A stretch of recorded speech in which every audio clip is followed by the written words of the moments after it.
Hey guys, it's Christina. This is Vox and Guest, and I am joined by look at this assortment of men. Pangean Sons, look at this. They are in the house, Hello. literally in the house. Say hi, guys. Hello. Hi. Oh my goodness, these are three gentlemen, and it would have, unfortunately, it's not four. You're going to be representing your drummer James in his absence, but he couldn't be with you guys because he's gigging, but for a very good cause. Yes. So we're gonna miss James, but we're glad that he's doing what he's doing. So before we get to anything else, why don't you guys introduce yourselves? Tell everybody who you are and what you do in the band. So I'm Gordon, as some people call me Caveman. So I'm the singer and guitarist at certain points. I would say that. Yeah. I'm Andy. I play bass in the band. I'm Stevie. I play guitar and also do some backing vocals. Mm-hmm. Yes, you do. And of course, as I said, James is the drummer, and he is not back there hiding with his sticks or anything. We're just want to make sure we don't leave him out. Just got ears.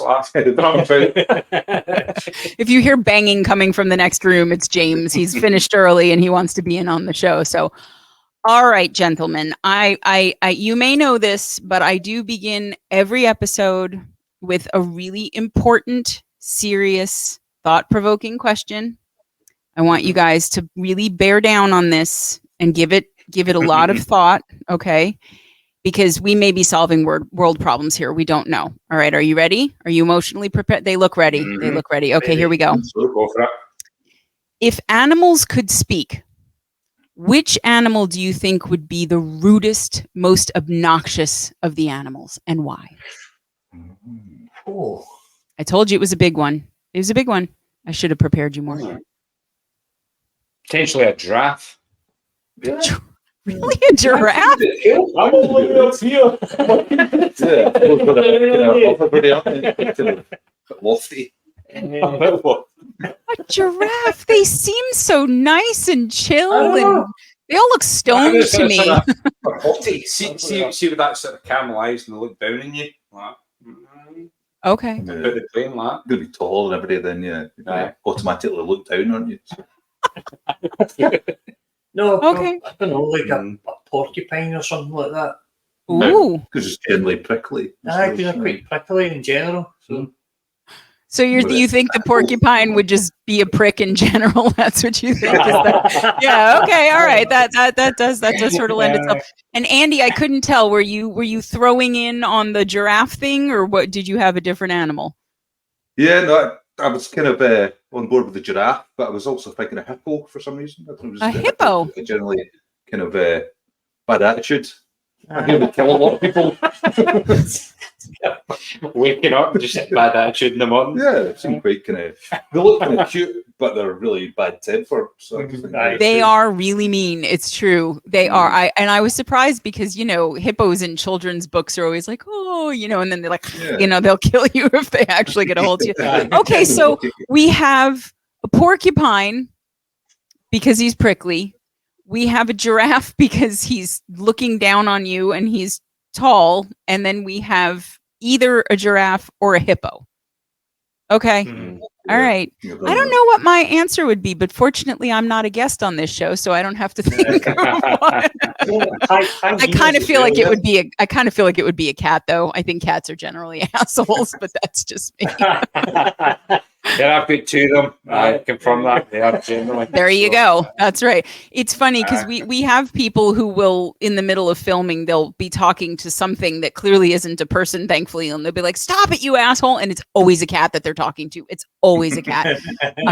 But who knows? Now I may have to check and see if it's a hippo or a giraffe because they yeah. So all right, thank you for tackling the hard-hitting issues. That's it, everyone. Good night. No, I'm kidding. So okay, so now that we've got the big, important stuff out of the way, let's get to the story of Pangean Sons a little bit here. Why don't you guys tell me how each of you got into music in the first place, and then how did you all hook up as a band? Joy, are you going? Yeah. Well, I suppose from my point of view, I learned to play guitar when I was kind of young. Like, I went to guitar lessons, that sort of thing, but I was really a bad student and put no effort in whatsoever. But I kind of learned the basics, and then when you get to high school, met a lot of people who kind of like similar music, and then we started a cover version band, and most of them are still my friends to this day. We kind of bonded over music. So yeah, that was it really, just sort of learning songs that you liked at the time, sort of during the 90s. And yeah, and I've been doing it. I've kind of in other bands, people from school, but I've known these guys for years as well. And then it all sort of came together about a year ago with the Pangean Sons, and yeah, I just sort of feel like it's kind of. But so you've been playing bass since you were pretty young then, or playing guitar of a sort at least? Yeah, since you were high school. Well, the reason I started playing guitar, but everybody else was better than me at the guitar, so I started playing bass. It's funny. It's rare to find a bass player, at least in my experience, who didn't start out as a guitarist or start out wanting to be a guitarist, and then either for what you just said of like, well, there are already a bunch of guitarists that I know who are, I think, better than I am, or more often, well, there were 5 of us and we wanted to form a band and there were 3 guitars and somebody had to blink, the bass player. That's it. So, okay. But do you still play, guitar at all, or are you just strictly bass? A little bit, not that much. I've probably started doing it a bit more recently. But I think eventually you kind of like play the bass and then you start to appreciate it for what it is on its own. Because I think the dream is maybe when you're younger, you want to play guitar, and that's the cool thing to do. But then you get into playing bass and you realise, well, that's actually quite a cool thing in its own right. And then you get actually cooler. Well, that's the thing. And I've said it before. Bass players are a very particular breed. A bass player is not looking for limelight generally. They're not trying to be showy and all that. They're just generally very relaxed, very chill, kind of hang back. And it's true, though, if you're in high school and you're trying to get dates or something, nobody goes, oh, I'm going to pick up the bass, because you're not going to sit there and just boom, boom, boom, boom. Everybody wants the acoustic guitar so you can sit there on the lawn and play Wonderwall and try to get dates. That's what everybody does. So, but, that's true. You can't play a lot of bass at parties just on your own. Right. Really I guess if you have like a jazz party or something, you can maybe get away with it. But no, I love bass players. I love drummers. The unsung heroes of every single band, because as we say all the time around here, if you want people to move, you're talking about bass and you're talking about drums. Nobody gets up and dances to lead guitar or vocals. They just don't. So I'm glad that you went with the bass, Andy. I'm glad you did. So okay, Stevie, Cave, who's gonna take it next? Getting into music, like my dad played guitar when I was younger, so I grew up like sort of around music, and there was always music in the family and always been played. Later on, he played the bagpipes though, but I remember being like, I was a wee kid, and my dad sort of gave me the guitar, and he's like, "This is an E chord," and it hurt my fingers, and I just wanted to go and play football. So I never started playing guitar properly until I was like early 20s. Oh wow! Okay. So he started giving you the guitar early, and you just took another like 15 years or whatever. Wow. Okay. Did you do anything else? Eventually. Okay. Yeah, you're like, I got to it. It just took me a little while. So why then? Why all of a sudden did you finally decide to pick it up instead of playing football or whatever? Well, I always had a love of music. Like, there was different types of music. Like, sort of really young, I was into like kind of heavier metal, and then I got into sort of dance music, and I've always kind of chopped and changed. But then there was a mutual friend of mine and Andy's, McGee, who I'd been watching him playing quite a lot and stuff, and I was really appreciating it. And then I was listening to Jimi Hendrix at the time as well. And again, I was talking to my dad, and I was saying, "Oh, do you know, McGee done this song and it was great, and I've been listening to Jimi Hendrix," and he was saying to me, he's like, "Well, why don't you play?" He said, So like, your hands are big enough for everything stuff. You'll be able to do it. So why don't you try it? And I did. That's an interesting approach. He's like, you could be a mold model for baseball gloves or play the guitar. You have giant hands. Why not? Like that's an after just handing you the guitar had failed. I guess he wanted to try a different approach. But and you got Hendrix and your friend with the things that finally clicked it for you, huh? Aye, that was it. It was. I remember sitting one night and our friend McGee was playing like the thing he'd done it. He wrote it himself at the time when he was playing it. I didn't know that, and I then asked him and I said, "Whose music's that?" And he said, "Oh, that was me and Marty done that." And I was like, kind of blown away a wee bit. Yeah, yeah. Do you know, someone I knew who wrote this piece of music. Exactly. And that's kind of one of the things that probably hooked me into playing. Cool. So it was a combination then of also just, hey, and I don't have to just play other people's music either. I could do. True, yeah. And did you always like to sing, even when your father wanted you to be playing guitar and you wanted to be playing football, or when did you start picking up the singing at all? I don't know. I suppose I've always kind of sang a wee bit, like singing along to music when it's on. Yeah, sure. Learning lyrics and stuff. I've always enjoyed music and kind of trying to be part of it. I suppose if it was just singing along badly when you were a kid or whatever. Everybody starts somewhere, right? Okay, so it's not been too long for you then that you've really been playing guitar, because I'm not asking how old you are, but it can't be too long. So that's. It's over 20 years, but it's still quite a long time. But I suppose when you look at guitarists at like massive age, the ones who have played when they were younger, I kind of think it comes to them more naturally. I think when you start older, you need to work a wee bit harder to try and get there.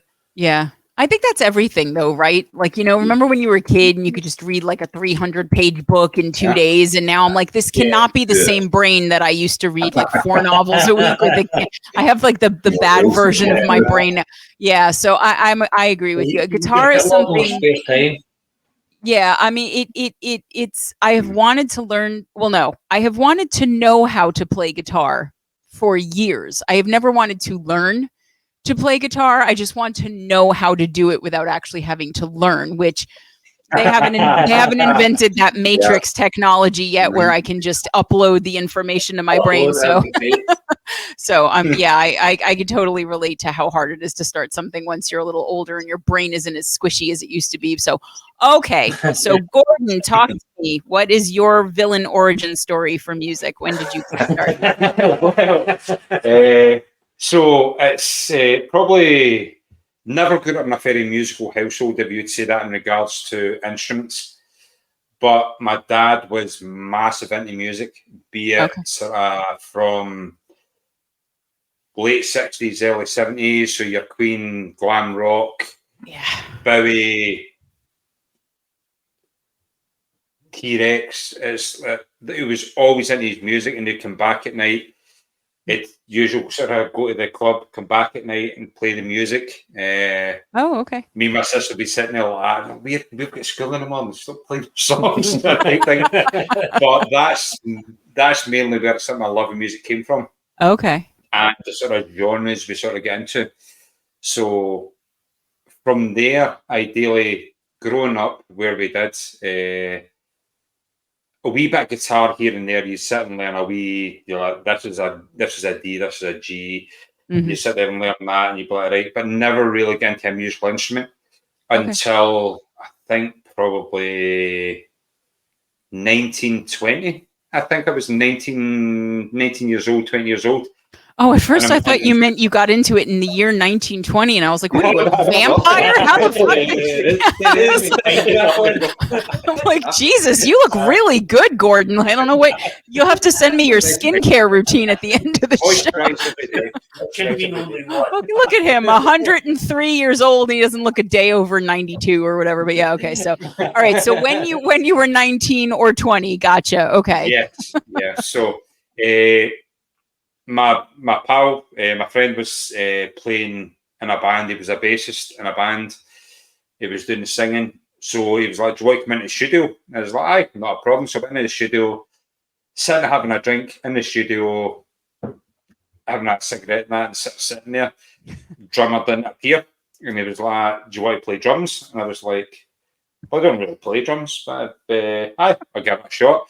So ended up, started playing with them sort of that night. Had a sort of, that was actually really good. And I was like, well, I've never played drums before, but here we go. Okay. So ended up being a drummer for the next about 6-7 years, I think it was. After that, playing with them, and ended up being Michael and myself writing all the songs. So he's the bassist, I'm the drummer. We're writing all the songs. That's very cool. This is what you need to do. That's how you Yeah. Which is quite unusual when the rhythm section's writing all this sort of music. I was going to say, but how cool. So, I mean, how cool is that? Because you guys know exactly where each other needs to be. You know what the pocket's going to... So were the songs, and I don't want to derail you, but now I'm really curious because I never hear that ever. Like, were the songs really groove heavy? Was that sort of the first main element of... They were, it was like, I would sit and I'd get a beat in my head, and then it's like... But from a very young age, I used to write, and I've seen this before, it's quite strange when I was younger, because I used to write quite a lot. I was bad at English at school because I didn't pay attention, but I used to write a lot of sort of poetry and a lot of words, and I would just sit in notebooks and sit and write things down. Yeah. And that sort of came from that. Michael was like, have you got anything? I'm like, right, I've got this. I had loads of sort of poems and stuff like that. So, wow. Well, right, so we started using them, and we were a sort of punk, funk, rock band, if you'd say that. So awesome. Okay, that sort of awesome. transitioned through into that, and then, so I was drumming with them, so 6-7 years. Then I had a kid with my ex-wife, and moved through to where I am just now, where I stay just now, sort of where Stevie and Sir Andy stay. And then I met Stevie where we were staying at a house, and then I started getting back into guitar. And then he was like, why don't you sing? And I'm like, right, okay, I'll sing. He was like, if you get anything there that we can write songs. And I was like, well, I've got all these sort of writing stuff. So you've had all the stuff. So, and then that sort of started from there. And then me and sort of Stevie started writing stuff back and forth. I think it was pretty much from lockdown, I think. Well, no, we'd been writing, probably been writing for 6 or 7 years, maybe. Okay. And it started sort of really slowly, and then more jams than anything else. I think it was jamming back and forth. Because I met him, I was like, do you play guitar? It's like, I play a wee bit. And it's like, I play guitar. But we jam. It's like you get a couple of beers. And it's like, yeah. No, I mean, you guys. That's. I'm sorry. Go ahead. What were you going to say, Stevie? I know, I was going to say, like, the sort of 6 or 7 years ago, maybe we started sort of writing. It was sort of slowly, and then eventually it was like maybe every couple of weeks or something we'd get together and we'd work on something. But then, as Gordon was saying, like, after the lockdown, we started practicing regularly, and then sort of really sort of honing in and trying to get like a set list and going to open mic nights. Putting those lyrics into actually something that is structured and actually means something. If you do that. So No, you guys. I mean, it's one of. First of all, I should say right now, I really like your music. I really do, and I find it so. I love when I have this quote problem that I cannot categorize it. I cannot say, I can't be like, okay, Pangean Sons is this band, because I hear blues rock, I hear prog rock, I hear some funk, I hear alt rock, I hear all kinds of things, and I love it. And one of the things that always stands out to me, whatever the song is that I'm listening to of yours, is, I don't know if anybody's ever told you this, Cave, but to me, you sound a lot like Jim Morrison. Okay, let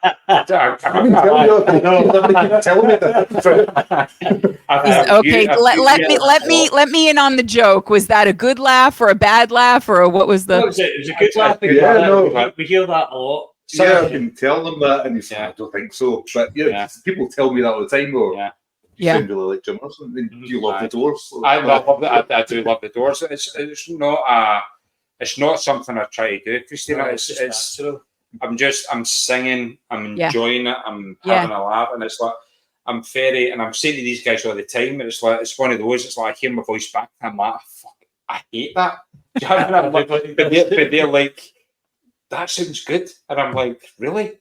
I have yet to meet a singer, myself included, who actually likes the way our voice sounds. I just don't think singers do. I just don't think we ever it's like when you hear a recording of your voice on somebody's, I'm going to date myself here, but like answering machine or something. I'm like, is that what the hell I sound like? It's hard, so I understand. And again, what I should say more specifically is that your timbre reminds me of Jim Morrison, but I don't find it pretentious the way that I always found Jim Morrison to be. Blah, blah. He was always very kind of, I don't know, he seemed I like the Doors, I like a lot of their music, but no, it's I think it's also, some of it is just the depth of your voice, not just even the range, but the depth of it. But what I love about that, and we're going to play a song for everybody in a minute here, just so that they can hear a little bit of what we are and we'll be talking about, but it's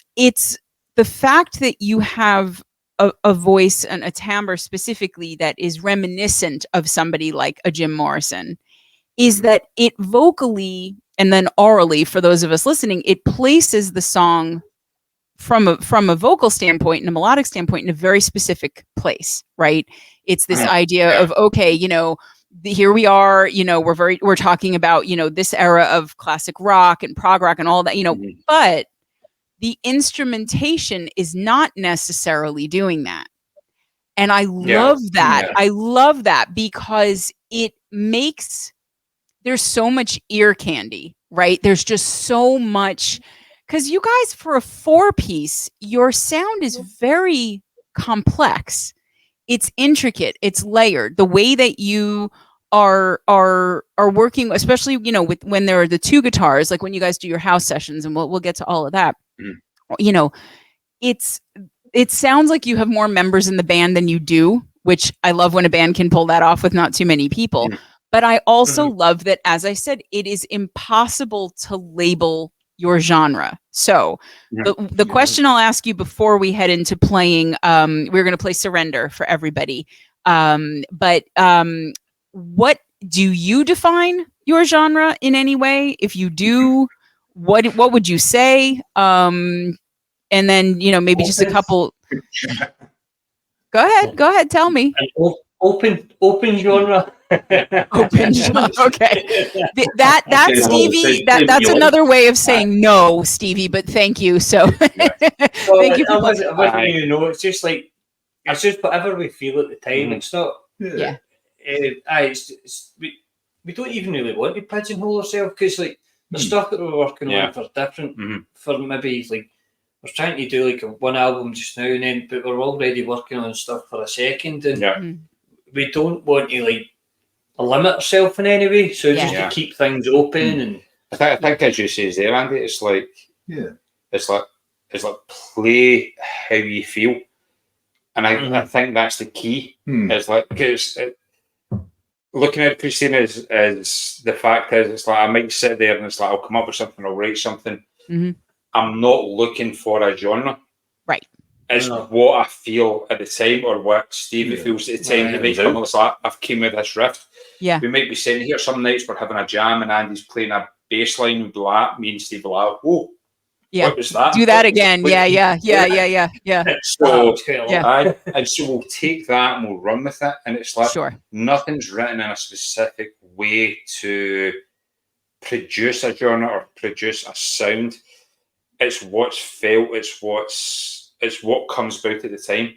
Yep. And then each is seem to feed off each other at those points. And I'm a great believer in not restricting anybody or putting across, no, this is how this should sound. Right. Or you can't do this, or you can't do that, because that's not the genre. Exactly. Right. You know, so it's like, if I'm playing something, I'm just like, right, and he's like, maybe like, so what should I put in? I'm like, play what you want.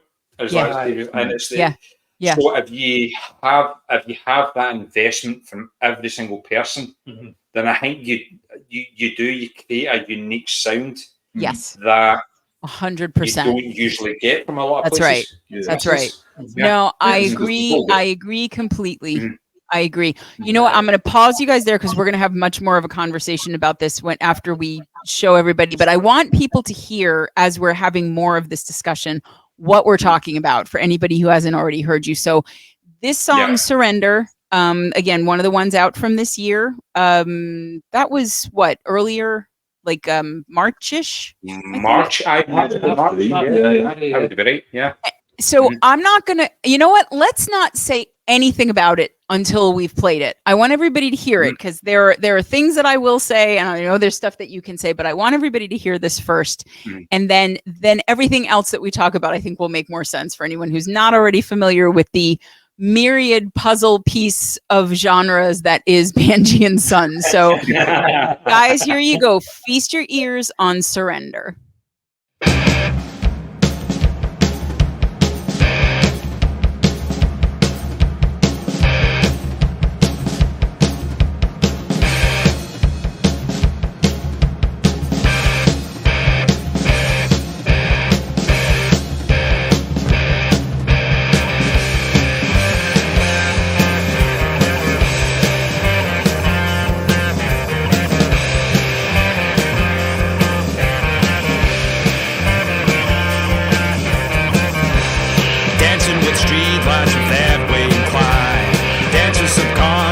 With us in time, reach out our arms to embrace the struggle, to find the strength inside. Complying, defying with structural thought, reversal of feelings, my mind's in knots. Complying, defying with structural thought, reversal of feelings, my mind's in knots. Where is the sense in the shadows where the demons hide? Surrender your faith, surrender your time, sit in silence, remember your mind. Complying, defying the structural thought, reversal of feelings, my mind's in knots. Complying, defying the structural thought, reversal of feelings, my mind's in knots. Champagne on ice, now snow in your mind. Will it entice or will I decline? Surrender your faith, surrender your time, sit in silence, remember your mind. Complying, defying the structural thought, reversal of feelings, my mind's in knots. Complying, defying the structural thought, reversal of feelings, my mind's in knots. With street lights of that way inclined, dancing subconscious, thought with us in time. Reach out our arms to embrace the struggle, to find the strength inside. Strength inside. Strength inside. Strength inside. Strength inside.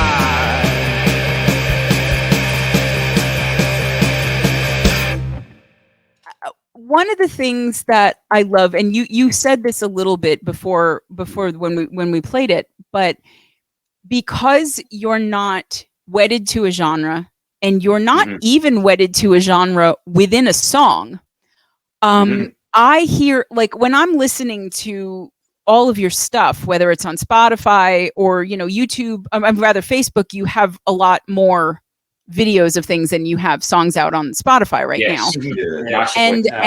And what's cool is that for those of you who, because everyone's going to be going to your Facebook page after this interview, they might be on there right now on a different device because they're so drawn in by having just listened to Surrender, but they will see that you guys do this really cool thing where you have, and we'll talk about it more later, like your house sessions where you're right where you are now and you're playing for the most part. And then you have your studio sessions where you're, as one might imagine, in the studio, and the versions that you're doing of the same songs in the different settings are also different. So I'm watching you guys and I'm listening to you guys and I'm going, okay, so I think I know what Subsonic's lines sound like. And then I hear it, with all of you sitting there. And then I see a live acoustic version of it, completely different song. Or, I'll hear you guys do a house session of Plane. And then, I'll hear it in the studio and I'll go, completely different song. So I think that, and I'm sorry, because when I get really excited, and everybody who's watching the show knows this because they've seen me do it now, a couple dozen times, my brain lights up because I have so many thoughts and so many questions. So I'm sorry that I keep starting and interrupting myself on these questions and these thoughts. But I love that as I listen to your stuff and I watch your stuff, I make these mental notes. And in my head, I'm saying things like, well, this sounds like a Red Hot Chili Peppers song mixed with an Ozzy song. And this sounds like Lennon and then also Steppenwolf. And I'm like, and I have never had the comparisons. And again, I make sure to mention every time I say this, when I make comparisons, it's always favorable. First of all, I'm not, saying, oh, that reminds me of Tiny Tim or something where you just want to throw yourself off a bridge or whatever. Like, it's all good music. But also, I'm not saying that it sounds like a song. I'm just saying the song, the sound reminds me of stuff that I've heard by these artists that thankfully I also have. But the range of bands that you guys bring to mind is so all over the place.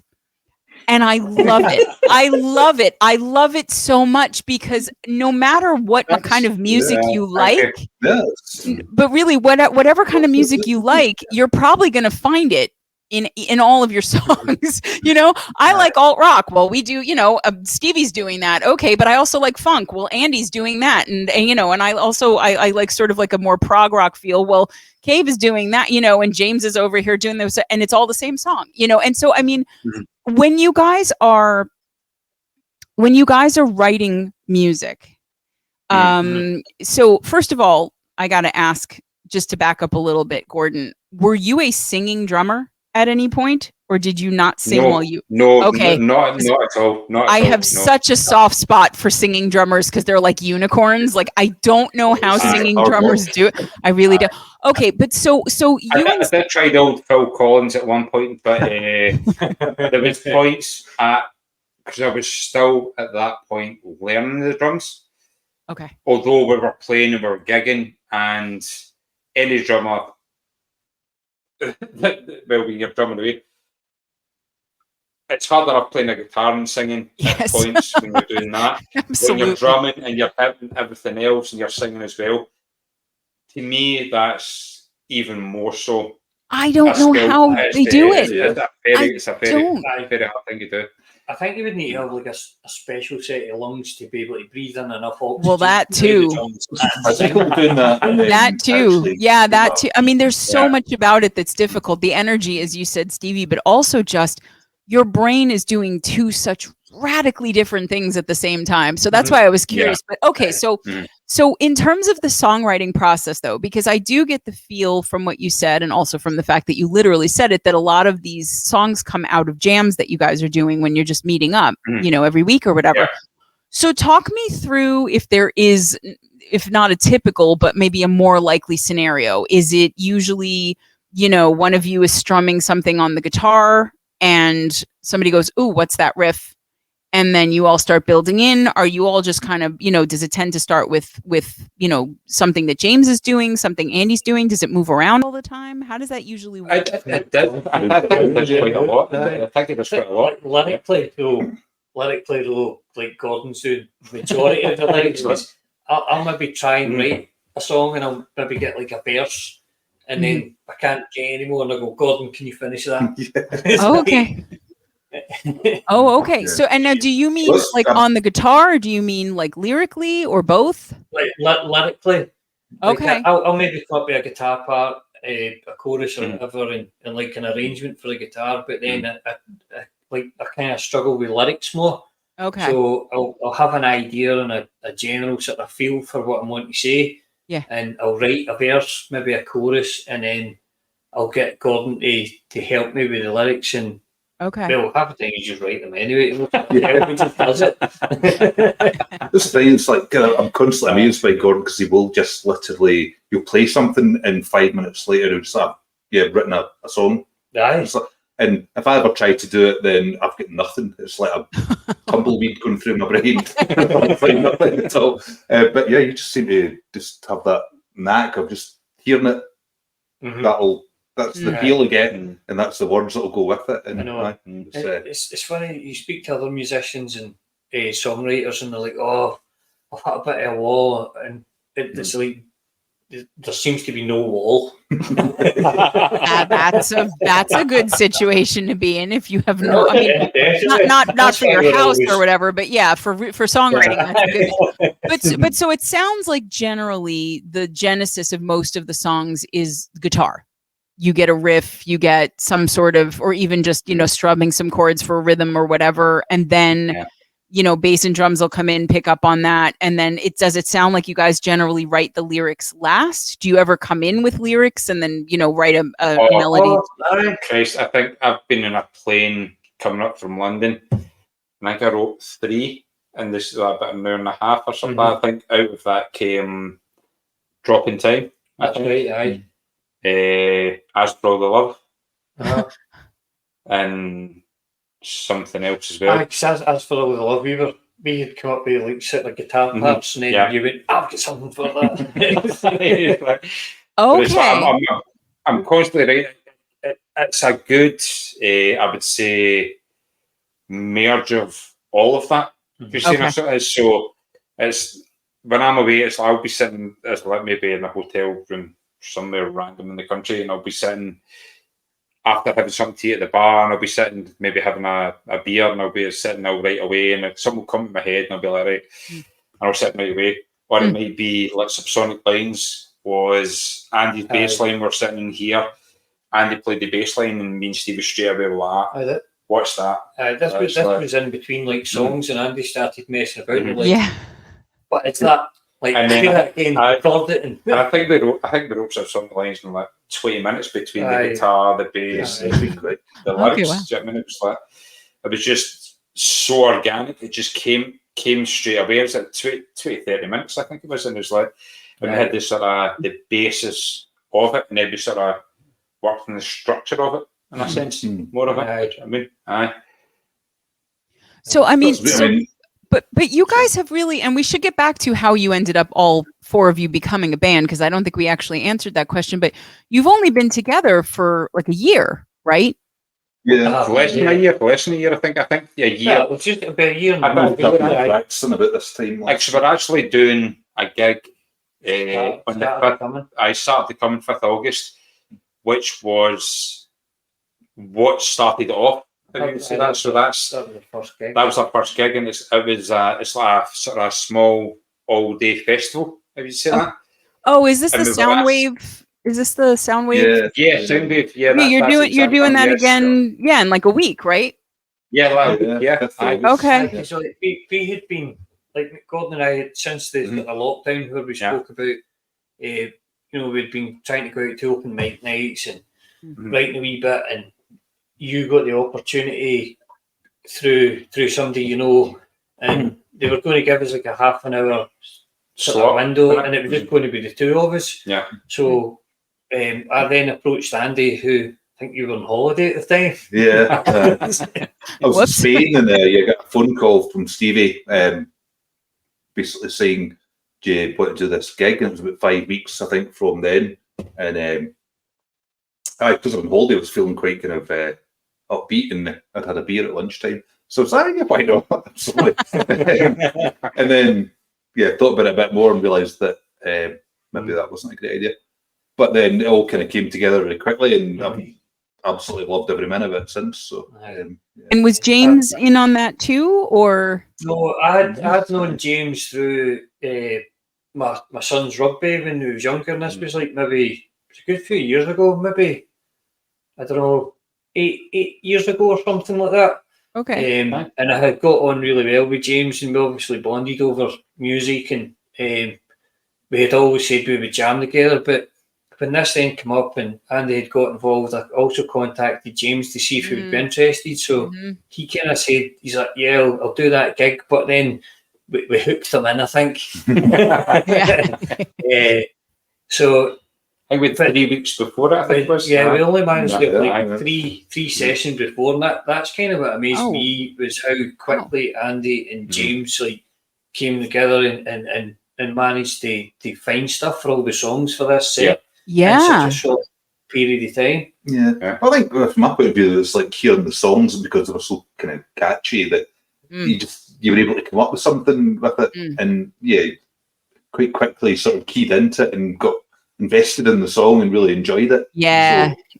So I think that's the basis of it. If it had been something really kind of obscure and kind of that you weren't really enjoying, then you wouldn't have really kind of that's not going to compel you. So wait, so am I understanding this correctly, that you guys not only formed as a band but finished writing everything you were going to play as that band in about 3 to 5 weeks among the four of you? The songs had been slightly structured, right? But bass and drums were not really. No. Yes, I do. Yeah, you're about 3 weeks. About 3 weeks. Thereabouts. I mean, that I know. I have tons of friends who are musicians who will get called in to sub for a gig where they're learning, 20 songs that are covers or 20 songs that are originals that are completely done, where they've been recorded and all they have to do is listen back and play along or whatever. And they find that difficult in, a couple of weeks or whatever. You guys are like, well, we have a gig. We should probably make a band and then write some songs for it. And then you did that. And it doesn't surprise me, as I'm talking to you more and getting to know more of the story, that you were able to do that, because it does sound like at your cores individually and then at your core as a band, you are kind of a jam band in the beginning. But then you're not one of these, jam a fork in your eye. You're literally just up there jamming for like 4 hours on the same song, and people just want to be like, oh my God, like you start as a jam band and then you go, oh, okay, we've got something here. And then you will take it and you'll refine it. You'll rewrite things. You'll add lyrics. And I think, I talked to a good number of bands through this show and then just in the indie community who do that. And what I've found is that 201, the common theme for all of them, whatever the genre or open genre that they might be playing in is or whatever, the one thing that they all have in common, and so I've started to think of it as a prerequisite for doing things this way, is this level of musical synergy among the members, that everybody's just kind of on the same wavelength. Everybody shows up. They know what they're meant to do, even if it's not scripted or structured and it's completely different every time. And I think that what they do thing is you all come in and you listen to each other. I think that's what it comes down to. You come in, and whether it's literally, you're sitting there, and I cannot tell you how many times I've watched bass players just sitting there like while the guitarist is tuning or whatever, and the bass player will start fiddling around with something and somebody will go, ooh, what was that? Or, the guitarist will be off in the corner just fiddling around while they're waiting for the drummer to set up the kit. And then they'll go, wait, what was that riff? And you guys are literally listening to each other, but musically it sounds like you're all free to do whatever you think the song needs for whatever instrument you're on. And then also, because you seem to all be locked in with each other, I've seen things where even on some of your more informal sessions, it looks like, especially Stevie and Gordon, you two, I don't remember which song it was, but there was one where it was just the two of you sitting on the couch. And the way that you're looking at each other is, I think it's something that only if you're a musician do you understand what all those little looks mean. Like, I'm going to go up here with the chord instead of down here. And then I see Gordon going, okay, then vocally I'm going to go here. And there's all this twin speak going on between the two of you, but you're not actually saying anything. And when you see bands can do that, you know you're in good hands, because nobody's going to come in and go, oh, and over here I'm going to throw in like a dubstep beat. Like nobody's going to come in and just completely upset. Yeah. So I mean, when you guys are going from just, you know, Andy will put something down on the bass or whatever, and you guys will go, wait, what was that? Or, you know, one of you throw something down on the guitar or whatever. How long would you generally say it takes you from that to when you feel like your song is done? Is it fairly quick generally? Depends on the situation. Christina, we actually sat down last night and I wrote a song about the gig we done last weekend, Okay. which was great. It was in the middle of the Scottish Highlands, and it was Loch. Great new place, Dalavish, it's called, and Sure. Great. Went up there, we get invited up. Great musicians. So last night came in. As like came down seeing Stevie. I speak to you for 20 minutes, I think. Back up to the house. One of them picked up the guitar, started playing away. Tune came in my head. Started writing, and we actually, by I think probably about 11ish, it was done. I think. And then we got a message on the WhatsApp group. So it can be that quick. Okay. Yeah. So then with that, then I started sort of messing about with like a guitar part and backing vocals, and then when we come in the night, Andy's just like threw some bass on it all, and it's worked. And so that'll be on Facebook tomorrow. Probably. Cool. As a house session. And it was literally about that weekend. The people we met, 'cause it was an amazing weekend. The people we met, some fantastic musicians as well, and nice people as well. It was generally kind of although they've got a saying for this festival type thing, and it's like no arseholes. sorry for my friends. But that's pretty much it. If you're an arsehole, then it's like you're out. Sort of thing. But you get a badge saying that you're not one if you've went the whole weekend. But that's pretty much came together, and we have now. Okay. And this was before the interview, so we're sitting practicing that, and we've done a video, and we'll probably do a house session with that. Okay. That's the whole point of the house sessions, and it was like, I think I said to you before we even started that, as part of a sort of an experiment on a different way of approaching things, Christina. So showing works and all. I've shown works and all, and showing the process, and showing, as you said earlier on, it's like it sounds totally different from here in the studio, and then it makes it maybe another house session sound different from there. Yeah. Back in the studio again, it sounds again different. But getting people invested and showing the process of how it actually works and how you create, really, I think. Definitely. They'll look at like say footsteps. I don't think we've done anything with that. I've not put that on anywhere. No, and it was like we're out the back having like a random conversation about the shapes of clouds, and then we were talking about we could make that into some lyrics, and then I said, "Oh, I've got a guitar part that could go with that." So then, like half an hour later, we had like a song. Yeah. So it all comes together quite quick sometimes. Okay. I used to kind of remember turning up to practice. We usually practice on a Thursday night in the house here, and for a while just coming in and let these guys know I've wrote other songs. I haven't learned the last one yet. Slow down, guys. Slow down. I'm still working on the one you did yesterday. Yeah.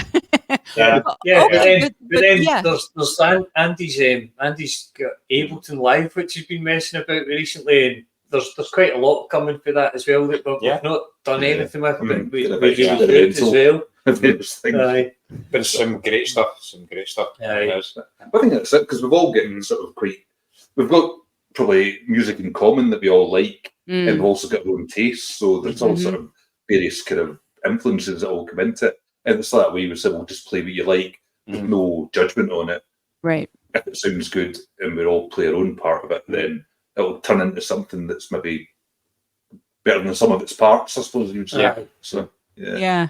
So, Wow. Okay. So That's I it. mean, that's a pretty blessed position to be in, right? That you guys can come together. And what I like though is that, because you said that, Gordon, that the house sessions, and it is a very smart thing, and as a musician, I especially appreciate it, because it's one thing to see a song that's finished and done, and it's another one to watch a song evolve from one place into another. But what I liked is that even in the house sessions, where obviously, you don't have James drumming, sometimes, Gordon, you're playing guitar on something that you wouldn't be when it's in the studio later on. That I don't even necessarily think of those house sessions as early or embryonic or unfinished versions of things. I think they stand alone too. They work too, and like I think it was Dreams, one of the ones that's on your Facebook, and I wanted to ask you about that too, because there are a bunch of songs that are on your Facebook that aren't on your Spotify. Now, some of them go back to last year. So are those songs that are coming to Spotify? Are there ones that they were there and you took them down? Like what's the story with the ones? Why are the ones that are on Spotify and the ones that are only on Facebook not on Spotify? I think Just make so many. We can't do them all. it's a bit of that. We do write quite profusely. Okay. But also the ones that are on Spotify at the current time, the ones we are going to do, because we're going to do another 4, and then we're going to release an album. So we are. Okay. So with those songs are quite close. Those songs have been from the beginning. I can say that to there. So we're releasing them first, and the songs I just said to go back, I like Dreams. That literally was a dream I had. And I can even say to you, and you're like, you need to write a song about that. It's so pretty though. It's so, because you guys don't do a lot of ballads, but that I would call, at least the house session, version of it, I would call a ballad. And it's just, the melody is so pretty. It's so gentle, and in that way, it kind of reminds me a little bit of Reprieve too, which I got a real Iron and Wine vibe. I don't know if you know Iron and Wine, but if you don't, you might want to listen to them. I think you would really like the music. But again, softer, very pretty, more of a ballad, and then you've got stuff like Winning, which totally different. All of a sudden there's a wah and it's super funky, and like that is the only song to me that, instead of giving me and actually on things like Dreams and Reprieve, where you are singing more of a ballad, I don't hear that Jim Morrison tone. I think that's more when you're doing more of the rock blues kind of thing. But Winning, I heard, and I love his voice, so please take this as the compliment, since I heard Tom Jones. Oh, really? That's who I heard.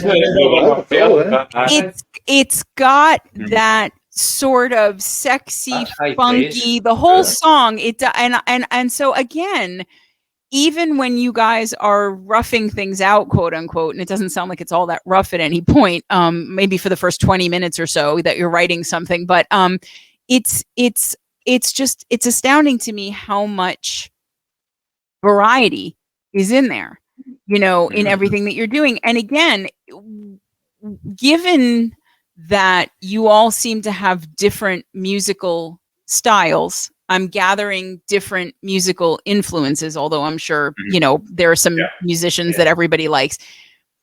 It could be an absolute muddy disaster to do things the way that you do them. It could be a train wreck, right? It could be, all right, well, we've got something over here that's more in this vein on the guitar, and then I'm going to do something over here vocally that's completely different, and then Andy's going to come over here and do something.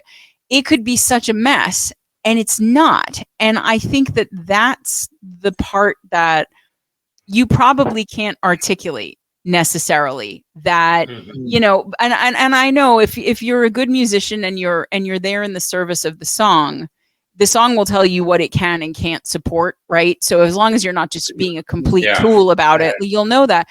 But I like some of the choices that you guys make. So one of the things I noticed on a number of your songs is that what Stevie will be doing on the guitar and what Gordon will be doing vocally often will chase each other. You know, those you'll hear guitar lines and vocal lines that are very much in parallel. But what keeps that from making the song seem one-dimensional is that what Andy is doing is completely different. It's completely different. But it works though, and that's the beauty part. So I mean, like on Symbiosis, which we've discussed before, is one of my favorites of yours. You know, again, the guitar riff and what the vocals are doing, the vocal melody, are very similar. You know, it's accented differently, it's offset from each other, but then, you know, you've got this. I mean, again, what do you want to even call that song? Is it prog rock? Is it rock? Is it classic rock? Is it alt rock? Is it, I mean, like, I don't even know what I would call it, right? Because I do hear Doors, I do hear Red Hot Chili Peppers, I do hear a bunch of different things, but I can't tell you what it is, right? Like, I can't. You know, that honestly, Christina, that's what I love about it. And it's like the way we wrote it, and it's like how it was written. And it's like, I love it for that. Do you know what I mean? Because you can't really pigeonhole the song itself. Do you know what I mean? And I like that about it. Do you know what I mean? Even thinking about it and listening to yourselves, is thinking about it, it's like, where does it sit? And it really doesn't really sit anywhere, in a sense. So I gotta ask, because the end of that song, I mean, first of all, the song is just it's as all of them are, especially once they get into the studio or onto Spotify, very tight, very tight. There's no sloppiness. Everything's in its own sonic space. It's not muddy in any way. It's all very tight. But at the end of Symbiosis, you have a pretty big tempo change, right? Was that something that happened? My guess was that was something that happened just during jamming it. Like, how are we going to end this? And that's how you chose to do it? Or was that a different conscious choice? Because it's cool, but it definitely, like, you had to decide to do that. So how did that happen? That's actually, like, it's not on Spotify, but the way like the guitar part started, it's when we do it live, it starts off like differently, a different tempo, and then goes into the tempo. But when we were recording it was quite difficult for the sound engineer to get us all in, because we do it live. We don't play with click tracks. So he was saying, look, because we're not playing with a click track, it was getting kind of and it was limited time as well that we had, so we kind of put it like that. So the intro and the outro are live. They're pretty much the same tempo almost. Okay. But we managed to nail it on the outro. It's a bam, bam, bam. Bam, bam. And it's a feel. Do you know? It's not. It's not. And I think a lot of things like that, Christina, it's feel, and that's, as you were saying earlier, you try and pin it down, and you quite kind of fall into something. So you've got to kind of, but it works because they're on the same page sort of thing, but you can't quite sort of find. I think I just said earlier on, it's the investment we all put into it, and it's like by bringing a song, it's like, I'm not going to sit there and go, this is how it should be done. That's how you should be playing that.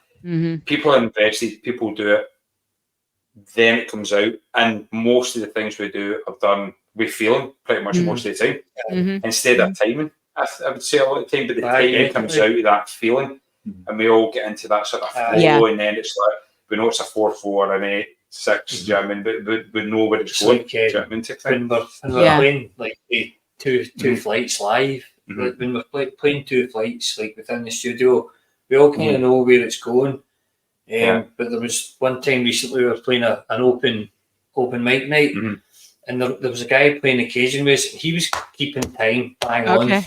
But it sounded like off because we were hanging up. You were all there in the right place. Yeah, but could you please stop that? Yeah, like, please don't do that. Losing that sort of slightly jazzy, initially a jazzy beat. But I mean, if you'd set, Well, but I think of I think of Two Flights as more of a blues song, not a jazz song. yeah, definitely. Yeah, but it's So what the hell was he doing? What was he? No, yeah. No, the guy who was playing, like when we started playing, he kind of kept that beat through the whole Okay. song. But because we were changing Yeah. times and Yeah, stuff, Yeah. Having fun with it. We're having fun with it. We're like And it's just like- points and aye, like we know Yeah. what parts we're going into. You maybe like sing a bit louder, but they'll end up being a bit quicker on Yeah. the parts. Yeah. And we'll slow Aye. it down again. Well, and also I think generally when people play live, because of the adrenaline, the tempo is usually at least a little bit faster than it is when you're in the studio. So, but I mean, but again, I think everything that you guys are saying here comes back to that idea that the band demands and creates its own synergy. You guys are locked in with each other. And so you can do those things. You can screw around with tempo where, you know, Mr. Cajun can't keep up because he doesn't speak Pangean Sons. He doesn't know, you know, what's coming next. But you all, and I'm guessing that you guys all probably look at each other a lot on stage. Definitely. well, actually, that's what happened last weekend. Aye. Unfortunately, James couldn't make the gig. He's a drummer. His brother was getting married. His brother was getting married, so priorities. So Yeah, I guess. I mean, you know, I don't know. I mean, that's a toss up there, you know, marriage versus a gig, but okay. But yeah. And you had like a little baby come in. You had like a 17-year-old or 19-year-old or something. 14. It was 14. 14. My son Rowan.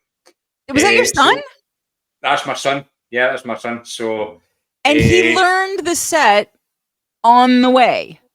on the way, so luckily, Fantastic. we'd been on holiday for a week, and then I think he was back for 2-3 days, and then he went off on holiday with his friends' mum and dad. They went off on holiday. Then I picked Stevie up, picked Andy up. Then Rowan had got back. I went and picked him up from his friend's house with a drum pad, the stick in the back of the van. Here you go, kid. I was like, because he is a drummer and that's what he does. And actually, we put him in, and from being a drummer before, I used to teach him in the garage at home. And when he was 4 or 5 years old, teaching him new rolls and stuff like that. Yeah. There we go. Very cool. And then we put him into drum lessons. He can read the music. He does well at school with it. So I put the drum pad in the van with the sticks, and I was like, right. And yeah, they knew where I was going with it. Like, right, okay. So picked him up, and he's like, "Oh, I've just been on holiday. It's like you say to me, I don't know." And I've not played for 2 weeks. I've not played the drums for 2 weeks. So sat in the back of the van and be like quietly put what Asborn and then put the other songs on, and then he gets into it. So he's sitting on a drum pad, just like the snare practice pads that you get for the sort of pipe bands. But also using headrest. It's the hi-hat and stuff, and I was like, right, here we go. Oh man. So he done that, listened to the songs, and he'll be up. It takes about 2-3 hours getting up there. And then he came on stage with us, and he literally nailed every single song. Fantastic. It was like absolutely astonishing. Even when he dropped on his drums, we only had 2 drums. He dropped on it, but he still managed to keep it going. Man. I dropped it, and he still hit the bass. So he's like, keep going. So he picked up his drumstick, off he went again. And I couldn't have been prouder of him.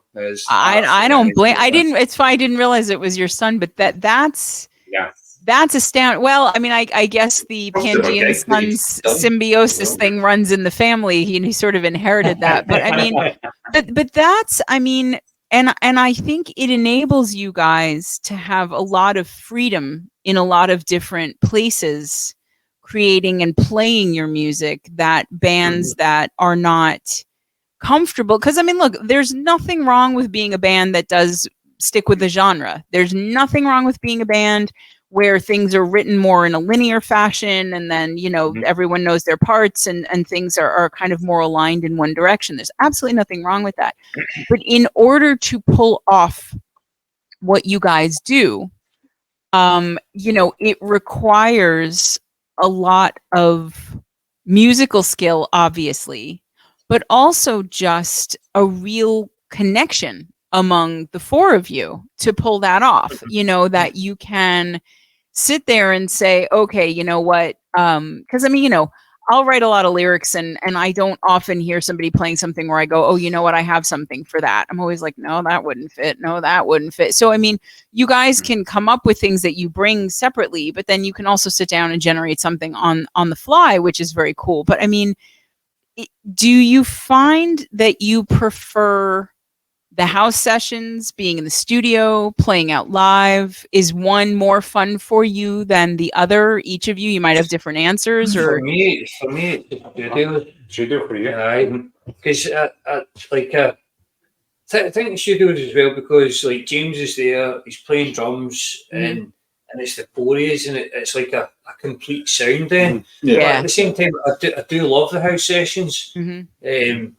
But I think I prefer like the full band and to have the drums in. Yeah, Sure. yeah. It's, I'm sure James will be glad to hear that. We prefer the band when you're in it, James. That's good. Yeah. No, well, like I think that's one of the things you were talking about, the sort of connection, like sort of musically, like there's no egos in the band. The Forays got on really well, and like whether it's music or conversation, everything sort of always generally flows.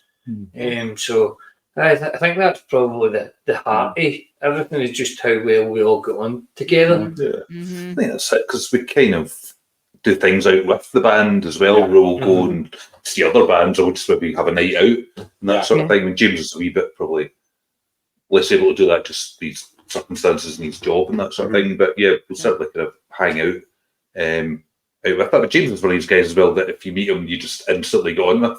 He's a total character and fantastic guy.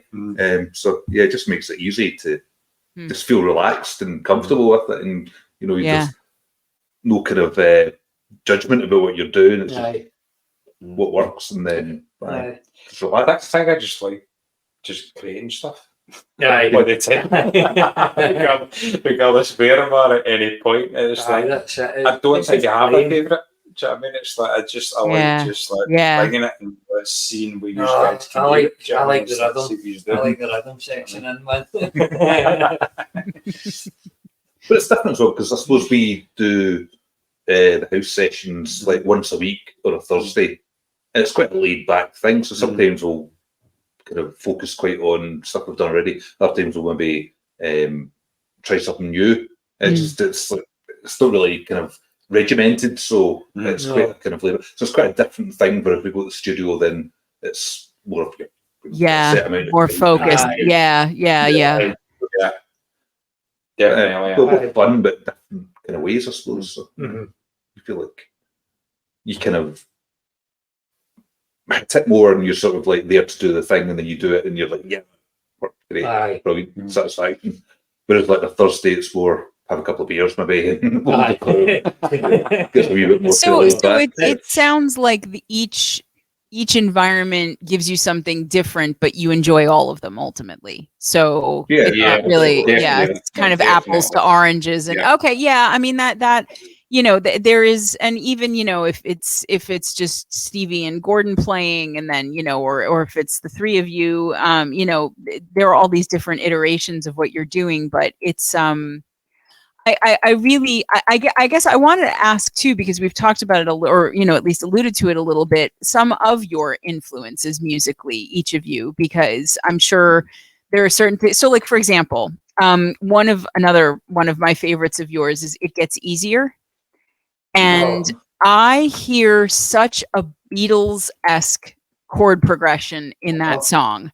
And it just, I love the two guitar lines at the beginning. I love, it's just so pretty. And it's such a bright song to me, sonically and dynamically, but it does have a kind of across the universe feel to me in a way. And I'm wondering if you guys all happen, I mean, I know most people do, although not everyone, but like the Beatles, but I mean, what are your musical influences, either including or beyond that, each of you? What do you all like that you listen to, and what's the stuff that's specific to each of you? Because I'm sure it's a mix. I think for myself, definitely, probably more my father's influence to start with. So your sort of early rock, glam rock, Bowie, sort of T-Rex, as sort of say for sort of Sex Pistols, Blondie, stuff growing up with that. But I've grown up myself, ended up being sort of The Doors, Pink Floyd, then sort of going in that progression. But I will literally listen to everything from classical music all the way through to PG Harvey, MIA, Santi Gold, everything really. Everything, yeah. Anything really. Okay. Anything that picks my ear. It's like it could be like Billie Eilish when first came out. It's like there was a lot of that I've seen. I was like, although it was pushed to a certain genre of music and a certain age group, if you'd say that, you can see what they're trying to do and you can see the influences within it. Yeah, and the through line. From it you can pick things from it that's lovely. Do you know what I mean? It's like the sort of melodies and stuff like that. So anything really picks me up, but mainly, probably from my father, which is the sort of the rock, the sort of glam rock, the singer-songwriter type sort of influence. Have you seen that? So that's quite the spread. That's quite the spread. But I do hear some of those or some pieces of some of those in what you guys do. So that makes a lot of sense to me. Okay, so Andy, Stevie, who's gonna take that one next?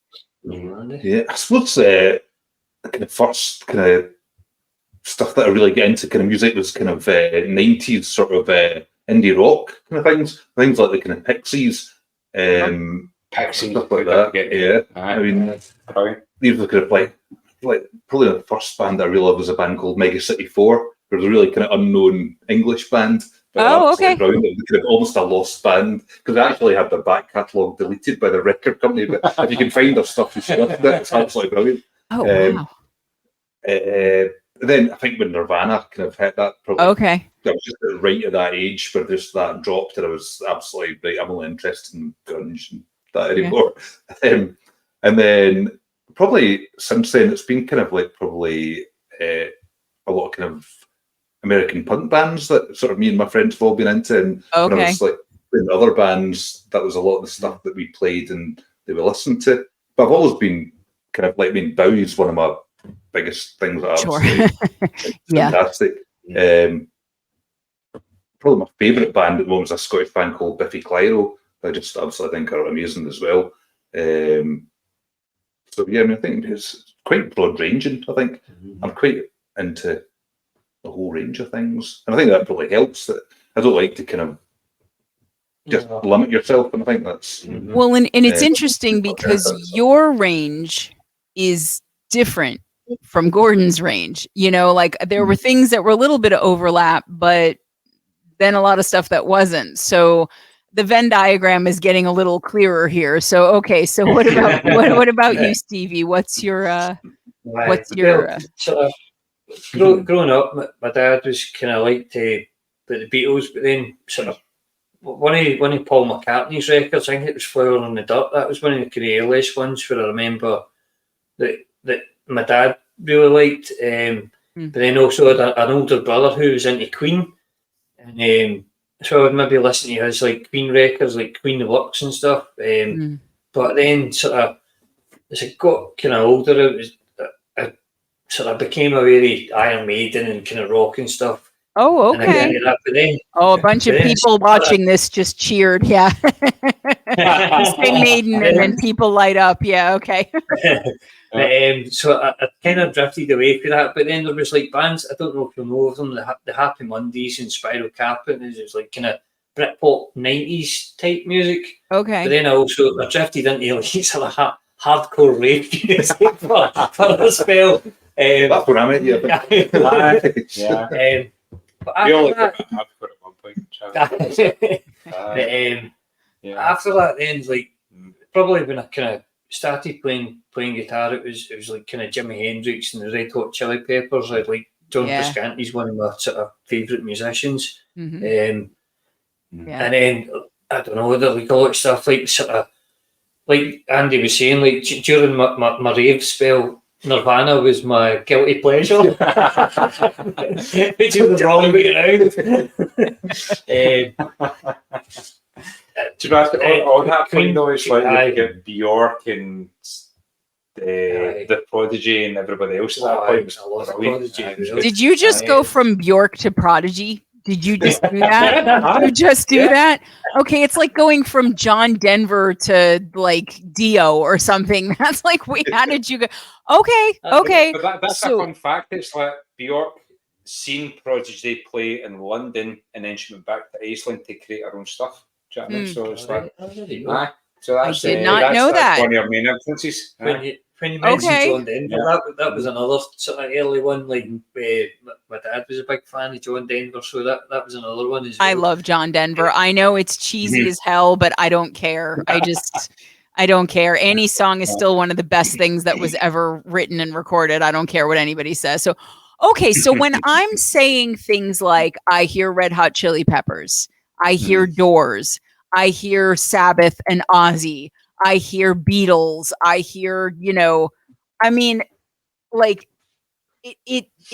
I guess I'm not making you guys unhappy because, even a song that's definitely farther afield, like I'm going to say that Asbo is definitely farther afield, right? Like that song is pretty out there. I mean, at the beginning when the vocals come in, I'm like, what is going on with this song? Because I didn't know if the whole thing was just going to be, you deserve an ass, but like I really didn't know if it was just going to keep going like that. But that one, and it's why when Andy said something, I smiled about, just the music and the indie, the Pixies and things like that. I heard Violent Femmes in that one, Blister in the Sun kind of thing.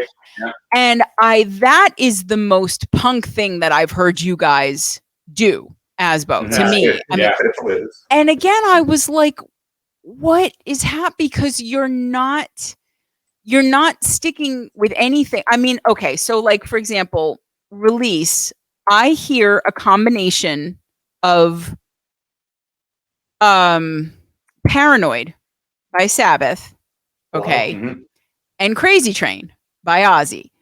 And I'm going, okay, this is, and it's funny because depending on which of your songs someone heard as their first impression of you, no matter what the second song was, they would be like, wait, what? Like, what? Because I mean, like, and all of them. So then like Pray, very different thing. I heard blues rock in that, but also prog. I heard some Seattle tone on the guitar. Then you've got those harmonies, which are their own thing. And it's like, again, I know we keep saying it, but there's no way to talk about your music without talking about how non-genre specific it is. And then also pointing out the fact that even with all of that, it still all comes together so tightly, because jam bands, the word tight is not a word I tend to use as associated with jam bands. I just don't. You can watch Fish if you want to for however long, and you're not going to go, wow, that was really tight. That is not, but you guys are. It's all very tight. But you are also a jam band in a way. And then you are also not that. And I'm glad that you're not restricting yourself in that way. I mean, I just spoke to Rehab from New Zealand last night actually, and they will have just aired on Monday when people are watching this. But they said very similar things like, you know what, we're not going to say what we do is this genre. You know, we're not going to define ourselves as this. And it was the same sort of idea, because when you do that, you limit yourself. And I mean, one of the conversations that I have a lot on this show, and it's often with the metal musicians, is this idea that, you know, there are gatekeepers of genre, whatever the genre is, who will say, well, if you are an X band, you can only do X, and anything that's, you know, A through V, I think, and then Y or Z is off the table, right? I think that was the correct alphabet. Become a sellout. Yeah, I mean that's It's interesting. I kind of read the book recently. I can't remember who wrote it. It's called Sellout, and it's all about the kind of 90s sort of explosion of what happened after Nirvana and all these bands getting signed up. Okay. And there's quite a different kind of story for it. It's like kind of Green Day and like kind of Jawbreaker and bands like that, and they all had very different receptions based on their fan base. They thought they'd sold out, or in some cases they didn't care anyway. Well, fuck doing it. But it's just really interesting, that whole scene at the time, that the fan base would not allow them to break out and then get out of what their definition was. That's the thing, is like we will always do what we feel, I think, Christina. And there's one we've got coming in the background that Andy sent us at one point, which is probably miles from anything you consider even. Okay, I'm trying to think.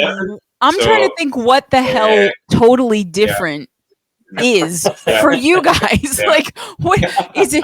What does that even mean? How can you be totally different from something that's 9 different things all at the same time, and totally different from everything else on the, you know, totally different for you would be doing the same thing. That's the only thing I can think of. But I mean, but you know, I know, and it's an interesting point that you make, that it's not just about, Andy, the other musicians who are kind of judging whether what you do passes muster per the genre that you've chosen or had chosen for you.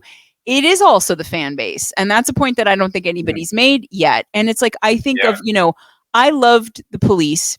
I mean, I know I'm going out on a limb there because nobody likes them, but I loved the Police. But then when Sting went off on his own, what he was doing was completely different. You know, because Sting was not a pop punk, post punk, whatever guy initially. You know, I mean, he was a pop ballady or whatever, and then he decided at some point he was a jazz musician, and so he lost people from the Police when he went solo and was more pop, and then he lost his pop fans when he went jazz. And I don't think he gives a fuck, because he wants to make the music that he wants to make. And also, let's face it, Sting has enough money at this point that if he just wanted to make an album of kazoo, he could do it, you know, so nobody's going to stop it.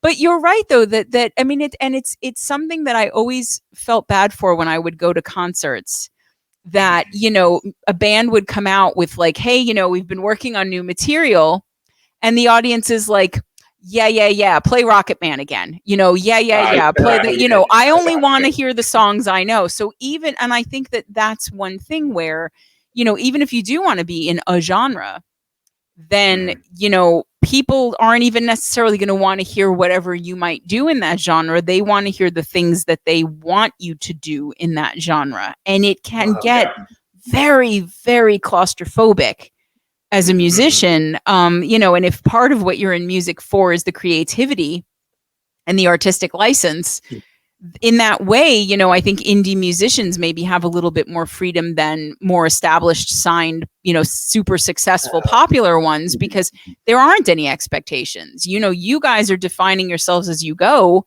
and constantly redefining yourselves, and kind of defining yourselves by the fact that you're never going to define yourselves. And so what can anybody say to you? What can they say? They can't go, well, that's not a Pangean Sons song. Well, yes, it fucking is, because we literally do whatever the hell we want. I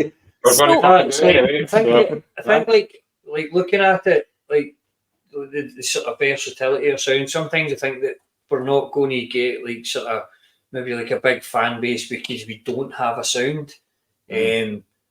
But then at the same time, when you look at how music's changed, whereas like when I was young, it was album based. You would go and listen to an album. Whereas now people are picking, they're cherry picking music for different places. They're not listening to albums. So exactly, whoever's listening to symbiosis is not going to listen to Asbo. Right. So, right. Or might pull them towards that, but they might not like it. But they're like, you know what? Surrender's okay. But we'll go and watch them anyway. You don't have to sit through the whole kind of start to finish albums, I think. So Well, that's and it's funny when I interviewed Dion Powder Band, we had a similar discussion about how indie musicians can take what is really sort of an unfortunate, I think, piece of the way that the TikTok attention span and just the way that people sample music a la carte these days, and it's one of the things, as I've said before, that I love about doing this show is that in researching everything, I get to sit down and just listen to albums again. And so and the thing is that what Dion was saying, and it's exactly what you were saying too, Stevie, is that because no one listens to albums anymore besides me for this show, you can use that to your advantage and say, okay, you know what, as I said, whatever the first song somebody hears of Pangean Sons and thinks, okay, this is what they do, the second song is going to surprise the shit out of them because it's completely different.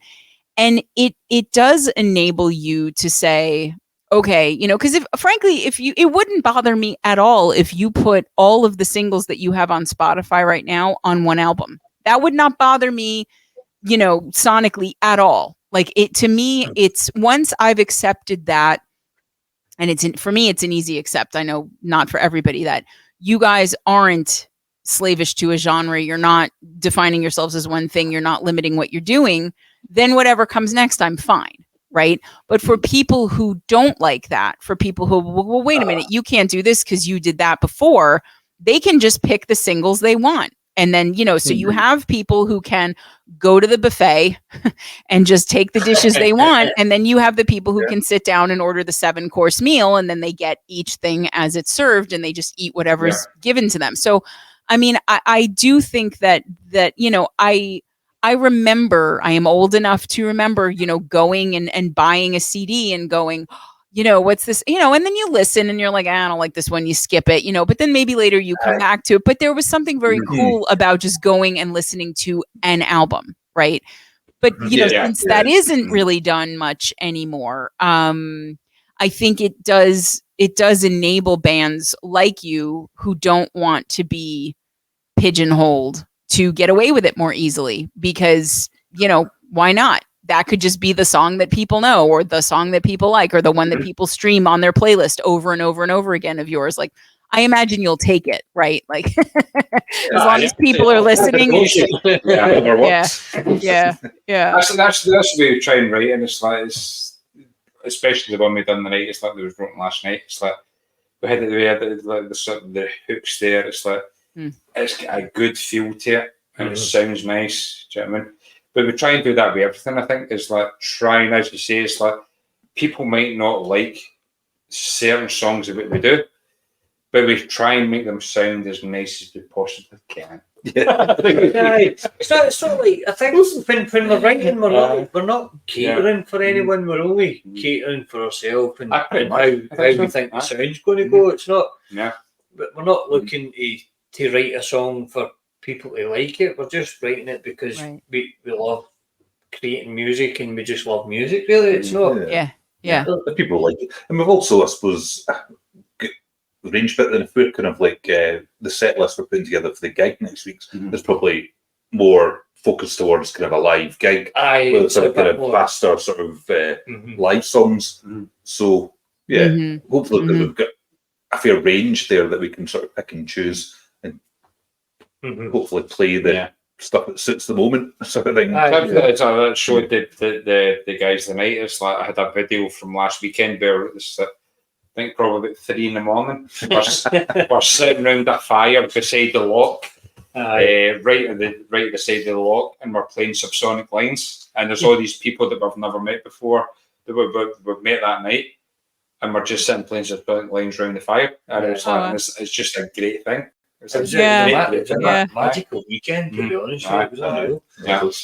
But No, moments you're like making that me are- want to have been there. It sounds now. That's a song that's another one that I feel like is a little bit more of an outlier for you, because that reminds me more of like a Cowboy Junkies kind of song, like a Sweet Jane, something like that. And again, like I love when a band's stuff sounds like a mixtape, you know, of like a bunch of different things. But I mean, what you're saying, Stevie, about, you know, and not making music based on what you think people will like isn't the same thing as not caring whether people like your music. It's just about what drives the engine, right? So, you know, and I think because what you guys offer is so diverse musically, someone will like everything. Like not I mean, there are going to be people like me who do like all of them, but I mean, like, each song is going to find a home with someone, you know, someone who might want to listen to more of a blues prog rock kind of, you know, will go and listen to Pray, where they might not listen to Winning, but someone who listens to Winning will be, you know, and I mean, you know, you also seem to straddle not only genre but decade, right? So I was listening to Magic, which was one of the house session songs, I think. And I kept going, what does this remind me of? It was driving me crazy. And I finally landed on it. It was Julia by John Lennon. Do you know that one? Julia, Julia. And there was something about the gentleness of the melody and the lyrics together. And I'm going, okay. And then the next song that I listened to was Soul Away, which I'm hearing Steppenwolf, Born to Be Wild, again, some Ozzy thrown in there. And I just kept thinking to and at no point did I go to myself, these guys just have not made up their mind. Like, it didn't even occur to me. It didn't. And like, I think if your music were not done so well, and you guys individually were not so talented as you are, and then you did not have that synergy as a band that you do, I would have been much more likely to be like, okay, now they're doing this. What the fuck is that? You know what I mean? Like, it did not show up on my radar anywhere. And to me, that means that to make what, you know, for me, even though it's not an album, I'm sitting there on Spotify and I'm listening to, you know, all 7 of them, 6 of them, whatever, in a row. It's effectively an album, right? Because that's just, you know, and who cares? It's not called anything, but, you know, I'm listening to them all at the same time. And the fact that it never occurred to me to think like, wait, what are they and what do they do and what am I going to call them and how are they going to define themselves? To me, that means that you've succeeded in what you're doing. Which I know you're glad to hear, because you probably didn't think you were a band until I just now told you. So you're welcome. But I mean, but really, because it's what you're doing is a little bit of a musical high wire act. It really is, because you could blow it at any point. You know what I mean? Like, it could just be, as I said earlier, it could be confused. It could be muddy. It could be internally incoherent. It could just be a mess, and it's not. And I love when bands have the balls to do stuff like that, and then the skill to actually back it up, because let's face it, there are some people that have the balls and not the skill, and then there are some people that have the skill and not the balls, and so we never get to hear what that would sound like. And then the stuff that we do where it's like, oh, I really wish you had put your balls away because that was not good. But you guys, you're doing both, and I think that especially, again, as a musician, I appreciate that so much, because there's such a fine line between being able to blend genres, change tempos, change keys, all of the stuff that you guys are playing around with and tinkering with. There's such a fine line between that sounding exciting and complex and sounding like somebody just threw a band out of a moving car and then recorded what happened next. You know what I mean? So just like, trust your instinct and what sounds good, and like whatever we do in like your house sessions, like we've always got an open mind as well when we take it to the studio, that it could completely change. Like release started 100%. Release started as like a really slow I can do that. I was like, It was right, like this is a what wee I've got. acoustic, and then and I put like a riff to it, and then it just increasingly got faster as well. So, but that's definitely one of those. It's just, I think it's just creating. I think it's just bringing everything you have to the table, but not putting the pressure there to make it something that it shouldn't be. Yeah. Then it will come organically.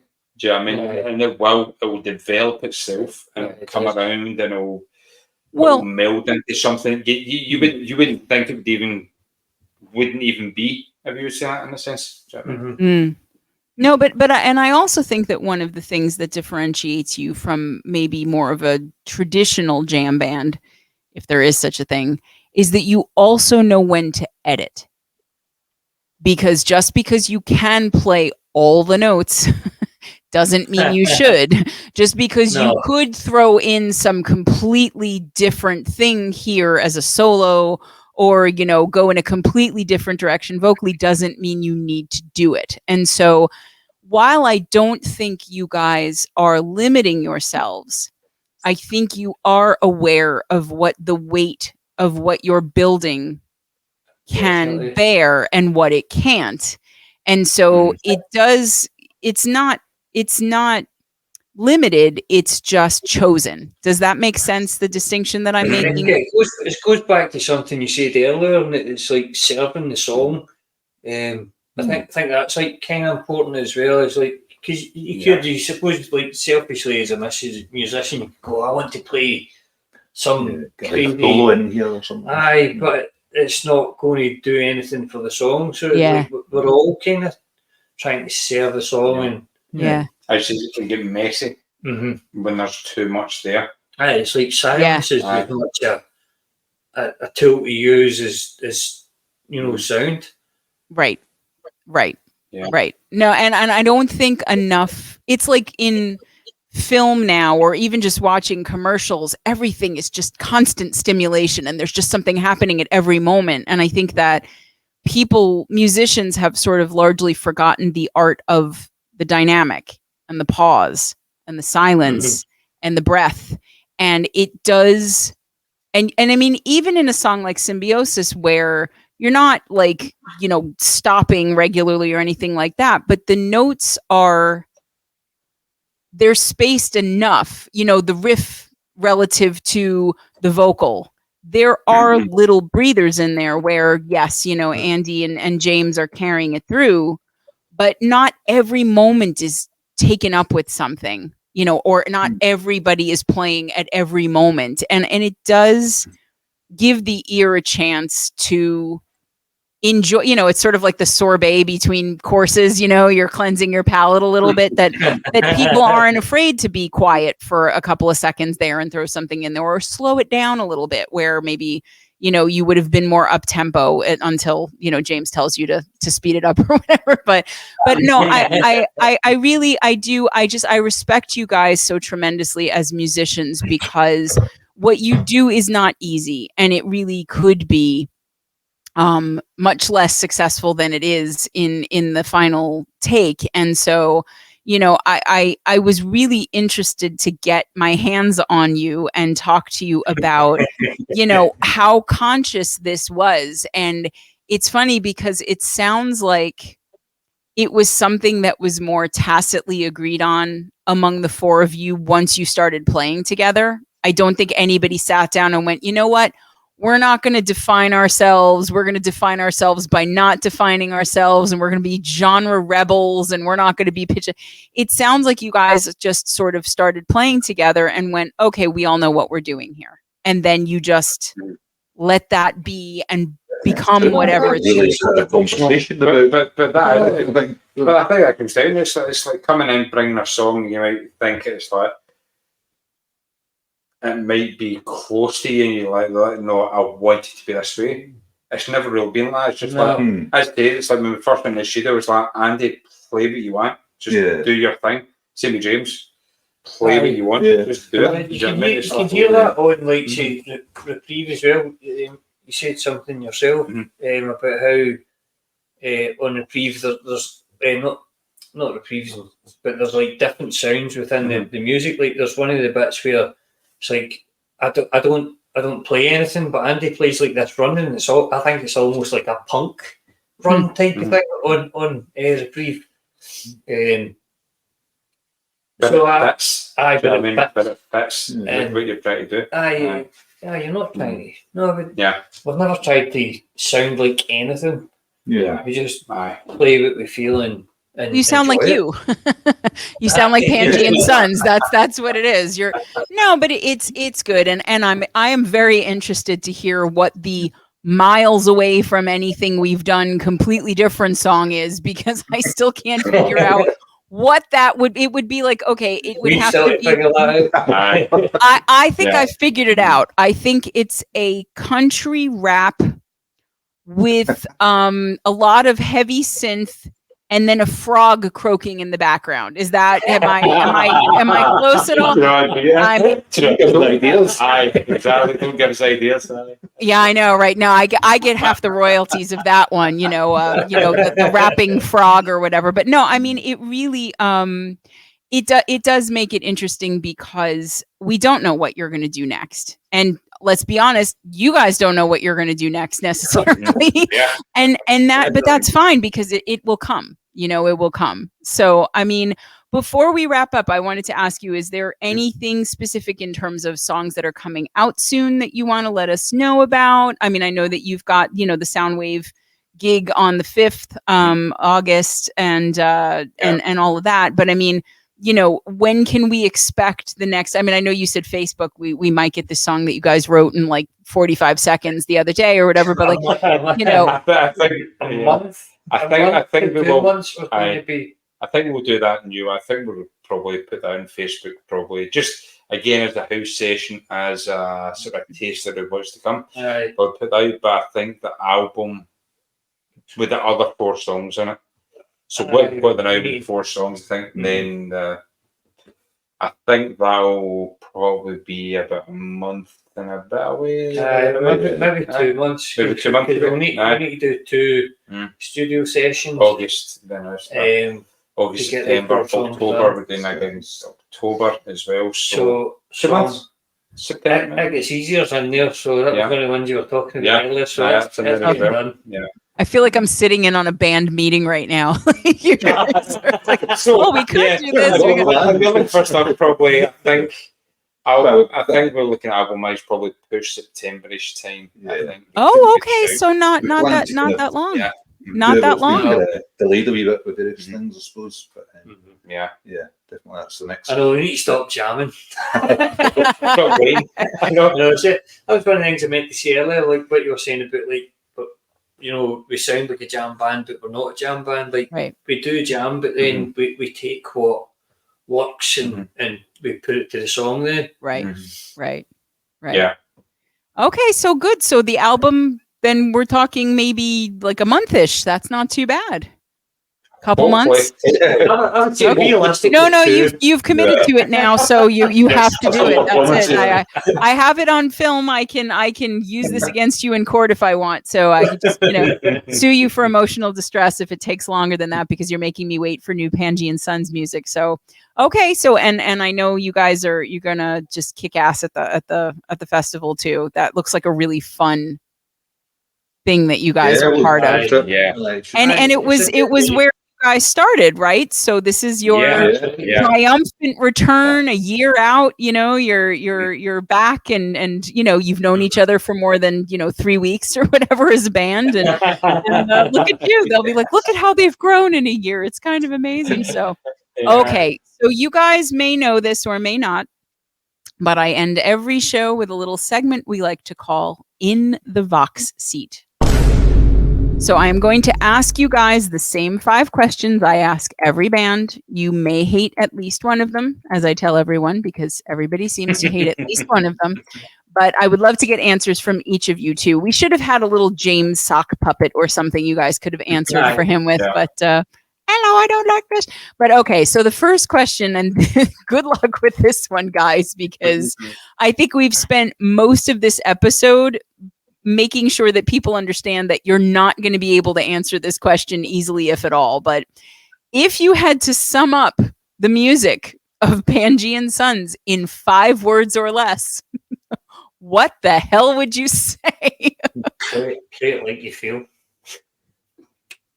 Nice. Play it like you feel. Yeah. Okay. No, that's his answer. You all have to give one. So you can't just ride on his coattails. You all need to come up with something. Okay, Yes. play what you feel. Okay, we got play what you feel. Who's taking it next?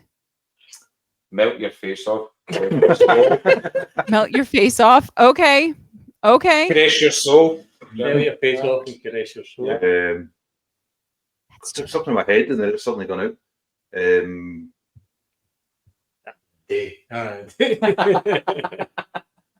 much pressure. I know it's not an easy. Idea. That's not an answer, is it? That silence and teddy. Aye.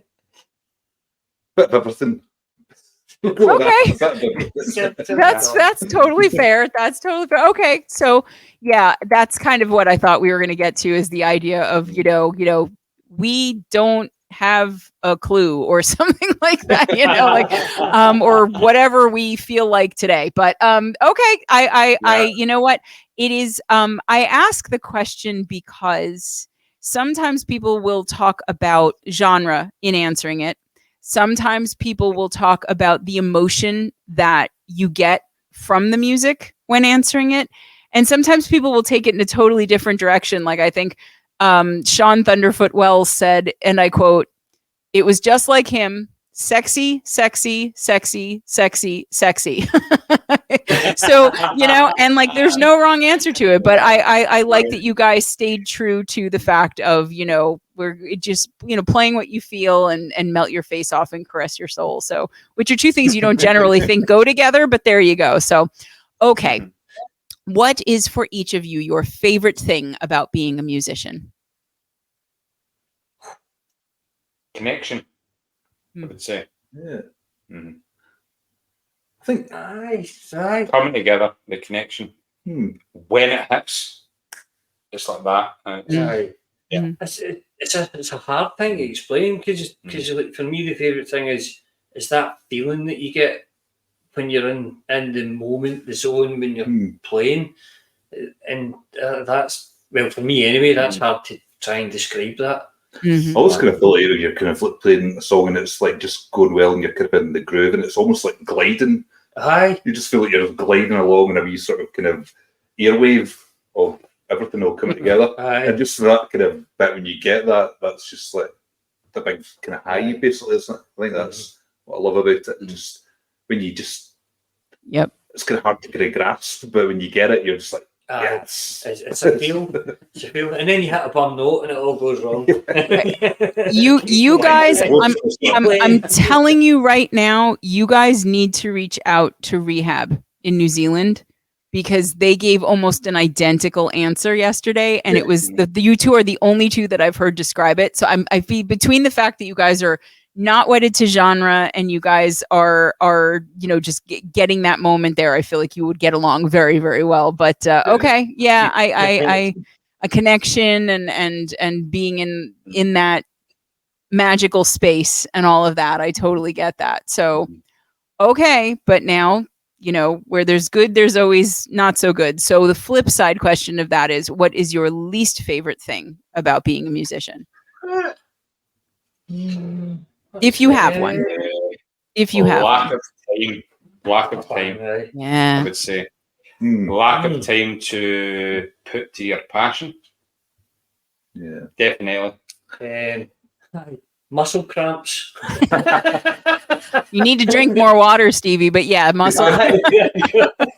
Okay. So lack of time to put to your passion and muscle cramps. Okay. And all right, Andy. Lay on me. Drink more water, right? Yeah, that's it. So Drink more time to it. nothing's bad now. Drink water and I'm fine. Nothing, but I'm going to copy Gordon in a way, but I think that's it. There's once you kind of really into it, and that's what you kind of enjoy doing, and then all the other stuff like their actual job and work and things like that. Yeah. Take their time, Aye, and then you end up doing music stuff instead, and then Yeah. realise you've not done what you're supposed to do for work. aye. So Yeah. what we're saying is we don't like real life. Yeah. You're not alone in They'll that. just become You know- hobo musicians. Would that not be good? Yeah. Yeah, Aye. that's no, but Yeah. I mean, I that's a common theme though, is that, you know, work-life balance, and also just, you know, the fact that we have to whittle away our lives doing things that we don't necessarily like just to make the time and the money to give us a little bit of time to do the things we really want to do is one of the suckiest things about life, which is But Yeah. saying a lot. On the flip side, that makes it so much more special when you get True. that time though.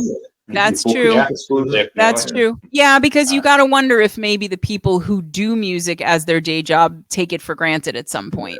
You know, so Yeah. let's go with that, because it'll make us all feel better if we put a downside on that. Yeah, those poor suckers, you know, they don't appreciate it enough because they get to do it all the time. But okay, Spoiled. yeah, right, exactly.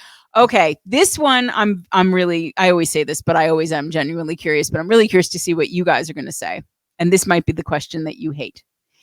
If you each had to pick just one album to listen to for the rest of your lives, and it's the only one you get. I knew you were going to hate this one. Stevie just glared. For those of you who are just listening and on the podcast and not watching, Stevie just gave me such a look. Which album would you pick and why? I know. Oh, I know. man. How the hell do you choose that? Have you got another hour? I feel like I used to have a very clear answer to this, and it's totally Right, changed over time. I don't have a clear answer to it anymore. I think if when I was younger, I would have said the Bends by Radiohead, but I'm not that into them anymore. I don't know. Something that's like more like a collective, maybe like the Desert Sessions or something like that. I don't know. Desert Island. He's trying to game the system, folks. Trying to game the system with a compilation. Yeah. I'm on to you. I see what you're doing. I appreciate it. So if to pick a band or an album from a band,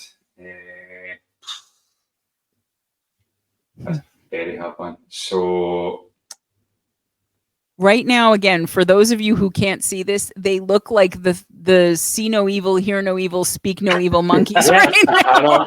They're Right, thinking so- so hard, each of them. This is adorable. Okay. for myself, for a selection of how it's actually created and how it sounds, I'm going to say probably the Doors in concert. I would say. Okay. Because of the selection of the live albums from Hollywood Bowl to, can that count? Can a live album count, or can I pull? Oh, two? of course. Yeah, absolutely. Absolutely. I thought you were cheating there. No, that's Albums only. But just for the selection of how eclectic and how it sounds most of the way through it, it's very different most of the way through it, from the Hollywood Bowl to some of the Detroit tunes that come into it, and it just sounds very, and it's like I could, because there's songs that can go on for like 2 minutes to when the music's over, which can go on to like 17 minutes. Yeah. Or something. Yeah. It's like I could listen to that quite a lot, but that's a very hard one. A very hard one. I love, by the way, the meta-ness of the fact that a member of Pangean Sons has chosen an album that is different versions of different lengths of different kinds of different songs, all on the same thing, that are captured as one moment in time, but are not necessarily like anything else that you would hear the band do. So well done, Gordon. Yes. Kudos. Kudos on the incredibly Inception-like answer there. I appreciate that deeply. So, okay. All right. I'm going to go to Stevie last because he gave me that look. So, Andy, do you have any sense of an answer? I'm probably just going to stick with the Bends, the Radiohead. That used to be my favourite album years ago. But I don't know. I don't listen to it anymore. But I just listen to various things. But still, absolutely love that album. Okay, better hold it holds up. My younger self was convinced so much that was true that maybe he was right. Okay. I like it. All right, Stevie, the time has come. A really tough one to pick. I'm going to go with one that's probably maybe not, but Baby 81 by the Black Rebel Motorcycle Club. It just stuck out in my head at the time when you asked the question. Okay. So, That's a Okay. good album. Aye. It's good. Isn't it? Do you know why? I just love the tunes, and Okay. there's I find like Black Rebel Motorcycle Club like sort of, I suppose, kind of diverse in a way as well, because they've got, you know, they'll do sort of more sort of ballady acoustic things, and it's got a wee bit of that on it, but then it's also got like some of the heavier rock stuff. Here we go And again. then With the meta.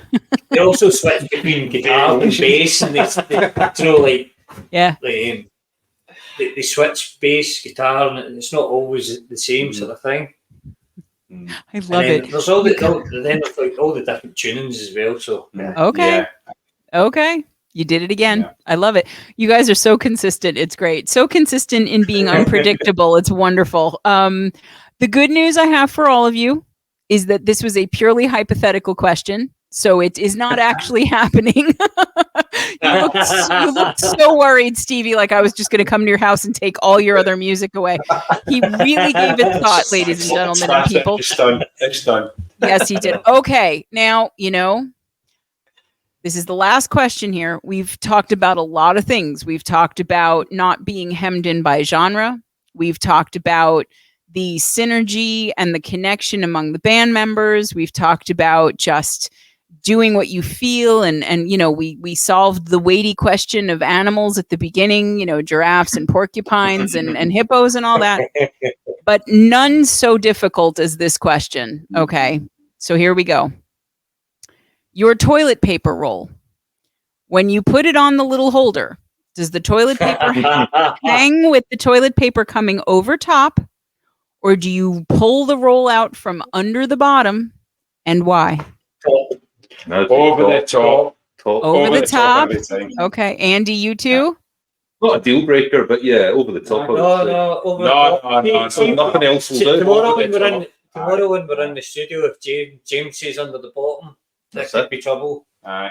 I know. You may have to just replace him with Gordon's son. That's it. You know, that might be because, you know, Gordon's son has been raised in a particular toilet paper orientation household. And so, you know, he would be. Yes. Yeah, we occasionally, we will occasionally get one dissent in the ranks. Sometimes the band is split. But yeah, generally, I think the vast consensus has been over. So Dom from Jam Steak watches these, and he's always hoping someone else will agree with him on the under, and it rarely happens. I think we've had 3 people, maybe 4 out of everyone go with the. So, all right, you guys are going to have to ask James that when you catch up with him. You should probably call him now in the middle of the gig and just find out. I'm sure he won't mind. James, we have a pressing question. We need your answer right now. And if you answer incorrectly, you're out of the band. Guys, you have been such a joy to talk to. I was looking forward to this interview. It did not disappoint. I'm so proud of what you put out and the fact that you have only been together for such a short time, and you've locked in on a, I'm not going to say a sound, but you've locked in on an aesthetic and a direction for the band that is so clear. And I'm so excited to see what you do next. And please, when you release whatever you release on Facebook, will you tag me in it so that I'm sure to see it? Because you know the algorithm's not going to show it to me. So I don't want to make sure. Do you know that constant battle we have all the time? It's like I'm on there pretty much trying to do as much as possible. And as we've sort of tagged and sort of noted, and you know yourself, as the algorithm, they try and fight it constantly. Yep. It's ridiculous. So I know. definitely 100%. Okay, good. Then we can make sure more people hear it. But Gordon and Stevie and Andy, thank you for coming and talking to me tonight. I hope you had as much fun as I did. Oh, great. Such a pleasure to speak to you after being engaging with you and going through, and obviously with the community and everything else. Yeah. Brilliant. It's a pleasure. Absolute pleasure. Thank you. No, the pleasure was mine. You guys can't all agree to something. You have to all have slightly different answers about how you felt about it, because otherwise you wouldn't be Pangean Sons, right? So, all right, guys. Thank you all for tuning into another Vox and Guest. We will see you next time. Bye.